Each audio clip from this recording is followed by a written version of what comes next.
పోతన భాగవతము అష్టమ స్కందము గజేంద్ర మోక్షము 83వ పద్యాన్ని మనం తీసుకుందాం. ఒకనాడారుపుడచ్యుతున్ మనసులో నోహించుచున్ మౌనియై అకలంక స్థితి నున్నచో కలసుజండ చోటికి వచ్చి లేవక పూజింపకయున్న మౌనిగని నవ్యక్రోధుడై మూఢ లుబ్ధ కరోంద్రోత్తమయుని పొట్టుమని శాపం విద్య భూవల్లభ. ఓ మహారాజా, మరల చెప్తున్నాడు.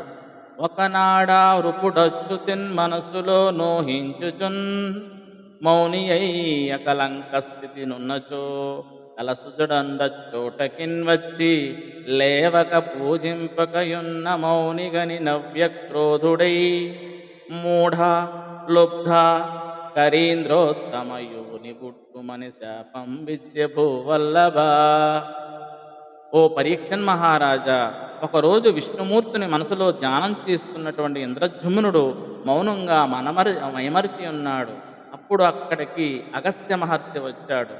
రాజు తనని గౌరవించలేదని, లేవకుండా మౌనంగా ఉన్నాడని ఆగ్రహించాడు.